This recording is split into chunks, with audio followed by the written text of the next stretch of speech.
Hi మమ్మ. So బేసిక్గా stock market related ఏమైనా పెద్ద స్కామ్స్ జరుగుతున్నాయా అంటే బయట జరుగుతున్నాయి. Mainly related to trading and demat accounts మమ్మ. మా ఫాదర్ ఒక ఫార్మర్, కానీ ఆయన గత 4-5 ఇయర్స్ నుంచి బ్యాంక్కి demat and trading account charges pay చేస్తున్నారు. He doesn't know what it is, still he's paying it. So నేను ఆ రీజన్తో బ్యాంక్ వాళ్ళకి రీచ్ అవుట్ అయ్యాను అనమాట. I don't want to reveal their name. Reach out అయ్యి he didn't open the trading and demat account. ఎందుకు charge చేస్తున్నారు అంటే ఎప్పుడైతే అకౌంట్ ఓపెనింగ్ టైంలో వెళ్తారు కదా, స్టార్టింగ్లో ఆ టైంలో సైన్ చేశారంట. వాళ్ళు క్లియర్గా ఈయనకి ఏం చెప్పలేదు, పాపం ఈయనకి చెప్పినా అర్థమై ఉండదు. సో ఈయనతో సైన్ పెట్టించుకుని వాళ్ళ టార్గెట్స్ కోసం ఓపెన్ చేశారనమాట. సో దానివల్ల every 6 months literally 900 rupees he's paying.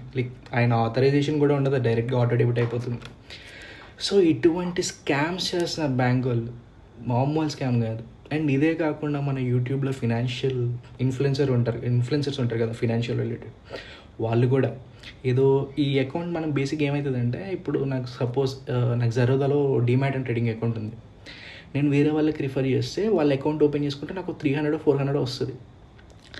నాకు 400 వస్తుందా కదా అనే రీజన్తో చాలామంది అలా యూట్యూబ్ ఇన్ఫ్లుయెన్సర్స్ అందరూ ఒక 2-3 స్టాక్ మార్కెట్ వీడియోలు పెట్టి ఓపెన్ చేసుకోండి లక్షలు సంపాదించుకోండి అని చెప్పేస్తున్నారు. సరేలే పడుంటుంది కదా, ఏదో గివ్ అవే ఇస్తాడు కదా అని నేను ఓపెన్ చేసేస్తాను. దాని తర్వాత సీన్ ఏంటి, అది ఎవ్వడో చెప్పడం. దాని తర్వాత ఏమవుతుందంటే బిస్కెట్ అవుతుంది. సో జస్ట్ ఒక అవేర్నెస్ వీడియో క్రియేట్ చేద్దాం, జనాలకి చెప్దాం అసలు డీమ్యాట్ అండ్ ట్రేడింగ్ అకౌంట్ అంటే ఏంటి, దాని పర్పస్ ఏంటి, ఎలాంటి స్కామ్లు అవుతున్నాయి ఒకసారి జనాలందరికీ తెలియాలని చెప్పి వీడియో చేస్తున్నామమ్మ. సో సింపుల్ లాంగ్వేజ్లో మాట్లాడుకుంటే డీమ్యాట్ అకౌంట్ అంటే ఇది ఒక డీమెటీరియలైజేషన్ అకౌంట్ అనమాట. సపోజ్ మనం బ్యాంక్ అకౌంట్ ఓపెన్ చేసుకున్నాం అనుకోండి, బ్యాంక్లో మనం డబ్బులు స్టోర్ చేసుకుంటాం కదా, సేమ్ అదే వేలో ఈ డీమ్యాట్ అకౌంట్ ఓపెన్ చేసుకుంటే మనం స్టాక్ మార్కెట్లో ఏమైనా షేర్స్ కొంటే ఆ షేర్స్ అందులో స్టోర్ చేసుకోవచ్చు అనమాట ఆ డీమ్యాట్ అకౌంట్లో. ట్రేడింగ్ అకౌంట్ అంటే ఏంటి అంటే ఆ స్టాక్ మార్కెట్లో ఏదైనా షేర్ కొనడానికి అమ్మడానికి వాడే అకౌంట్ అనమాట. సో బేసిక్గా మనం స్టాక్ మార్కెట్లో పార్టిసిపేట్ చేయాలి అంటే ఈ డీమ్యాట్ అండ్ ట్రేడింగ్ అకౌంట్స్ రెండూ ఉండాలి.